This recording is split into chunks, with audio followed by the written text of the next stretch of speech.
Welcome back to Henry's Garage. In this episode we continue to work on rebuilding the master brake cylinder, and as you can see back there, it's in at the end and we have something working, which is good.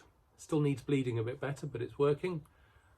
So watch and enjoy, and do like, subscribe, comment, and come and see me again next time. Bye.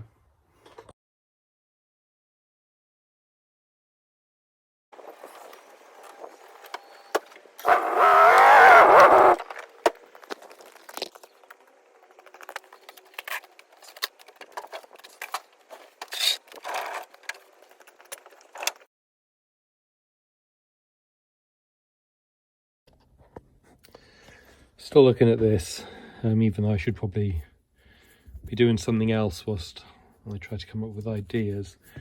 So I have been thinking about using a brass drift to try to punch it down. I figure there'll be a spring underneath it, and so if I can get it to go down a bit, that might release it to come up again. I don't have a brass drift though, a punch. So I found some online, but they're 90mm long, 89 in fact. So if I put this pen in like that and bring it along here, you can see it wouldn't be long enough. Okay, it would actually fit all the way in, so I haven't been able to find one longer than that, so I need another solution.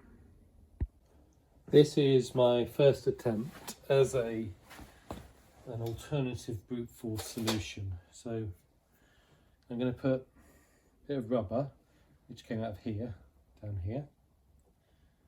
Oh, that one's too big. Right, so I have cut this down. Here are the bits I like to cut off it. So I just used a Stanley knife to do that.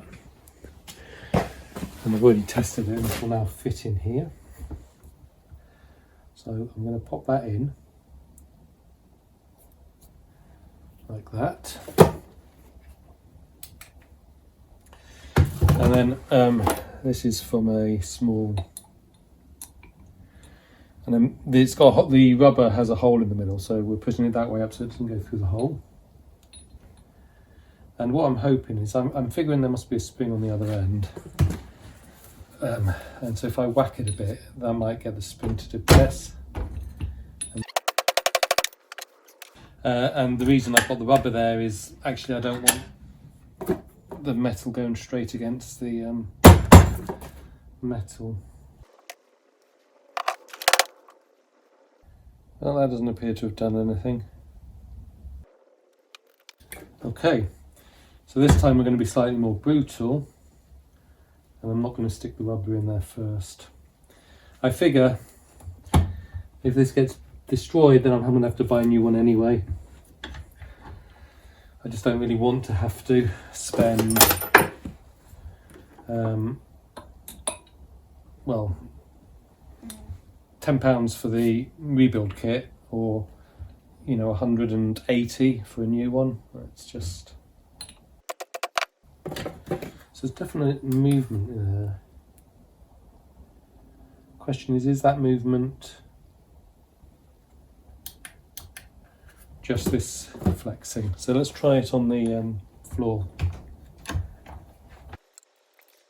Oh, there's definitely movement there. So that's definitely going down.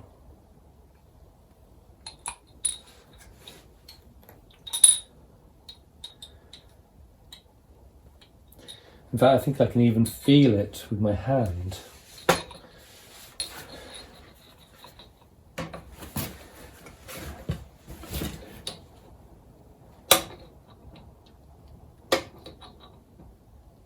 Yeah, definitely.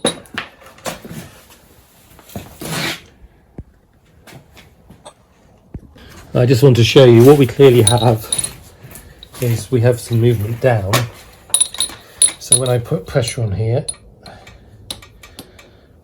oops, you can see, oh God, right, so what have I just done? Right, so I've managed to make it go further in but not come back out.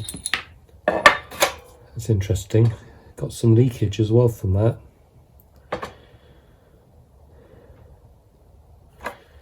Right.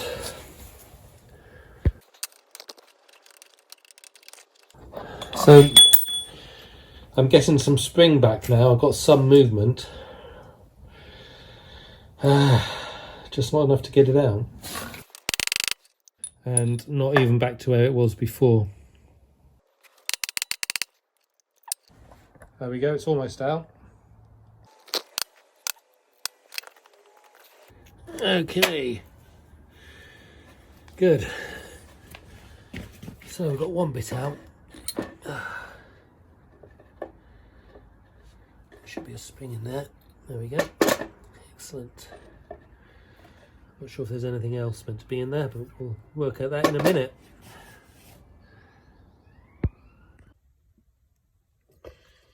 Come on, let's get some light in there. So I've been looking at the exploded view of this. So this is the other bit, the top end that I need to get out. And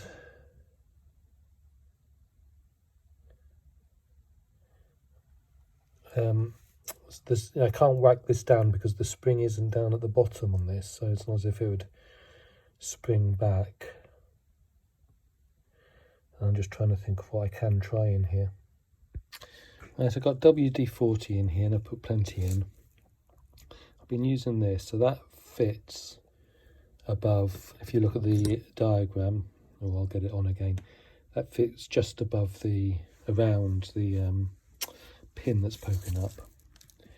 And so I can then press on this and it is moving. Can I do it with it? There you go, you can see it's moving. So I've got it moving now, much like the other one. I just need to get it to come further up. So it's going down, but it's not coming back any further.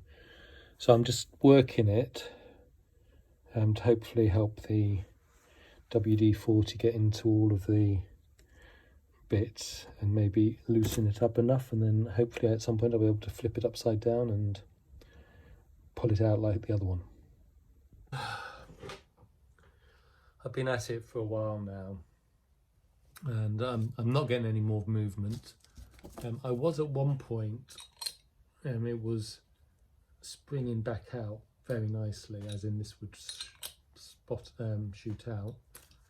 But I don't know if I'm getting tired or if I've broken the spring in there or something, because I'm not getting that any longer.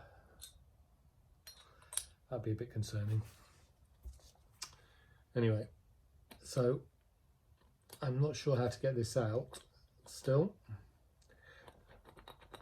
and I've been at it for a while today, so I'm going to stop for today and think about it. Now, what I'm thinking about is I've got it moving, okay, and I got the other two bits out, so I could rebuild the rest of it, put it back on the car, and then use the hydraulics of the brake to, if I screw this on just loosely so that it's got some movement, yeah, just like that.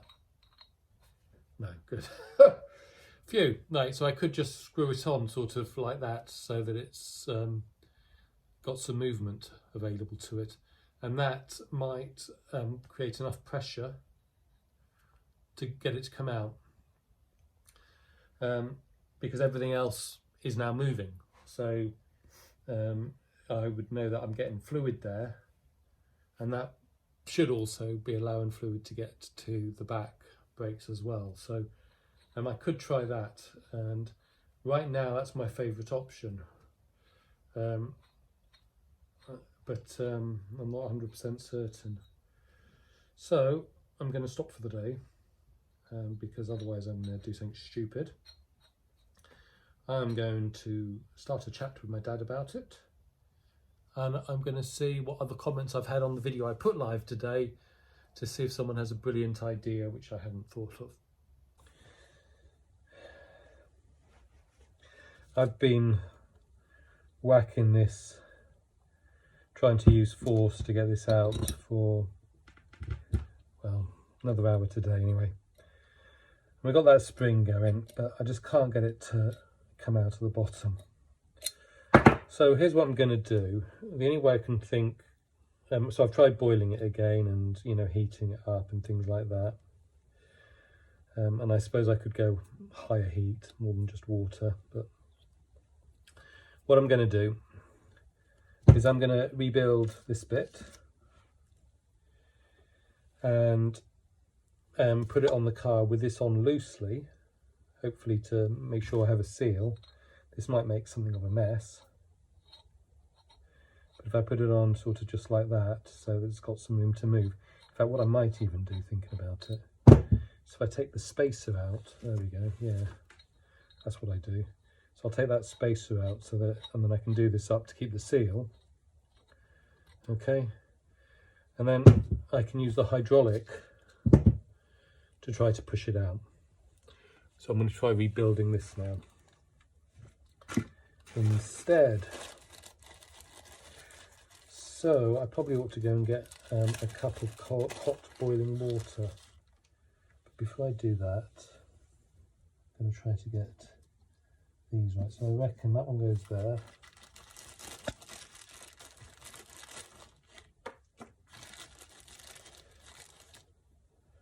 I reckon those two go there.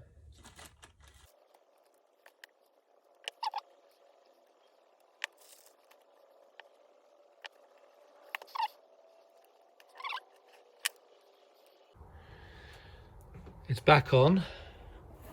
This isn't obviously, this is on, but I don't have the spacer in there, so hopefully we'll try pumping it a bit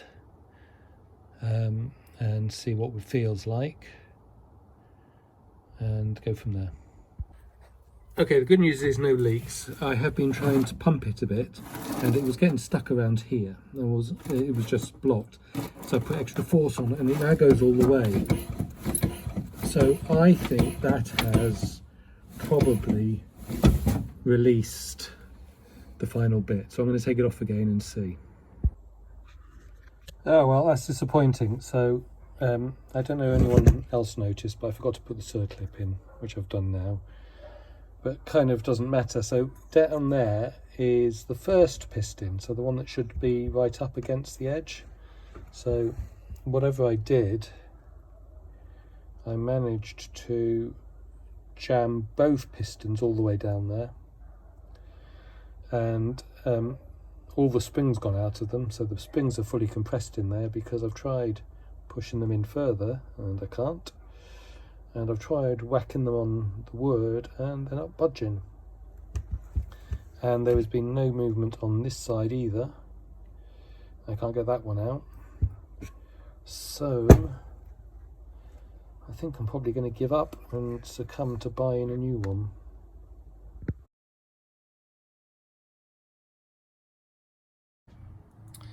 Right, I've been fixing the choke cable in place.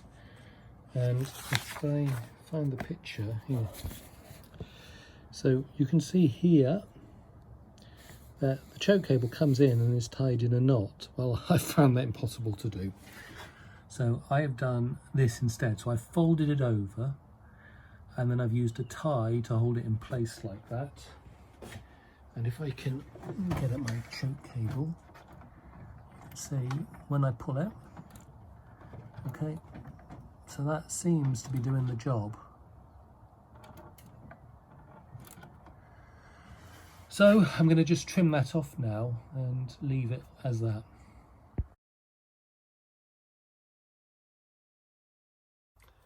So I've done a bit of research on the internet and I've used some plastic, and we now have a working, hopefully, master brake cylinder,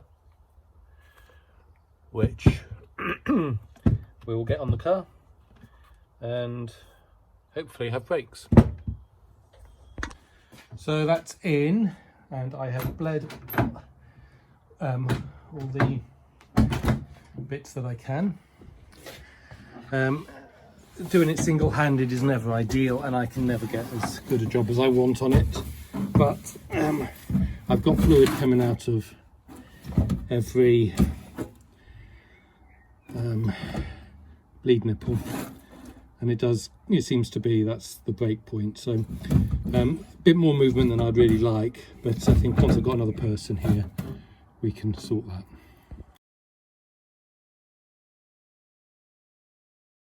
Well, I hope you enjoyed the masterclass in how to not rebuild a master brake cylinder, but we have one in now and it's working, which is great news.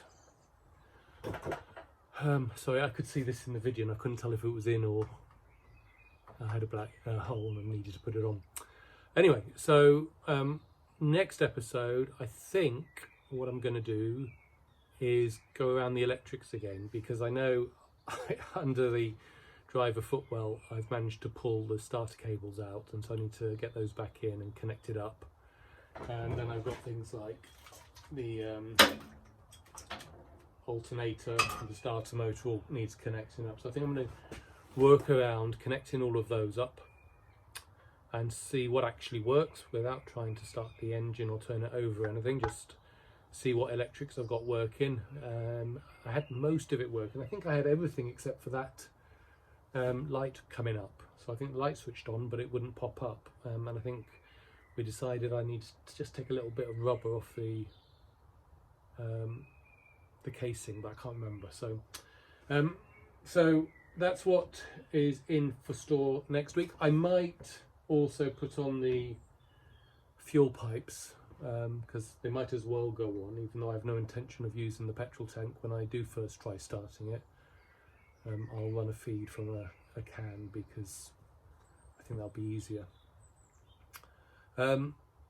So yeah, so that's it. Thanks for watching, and do come back next time.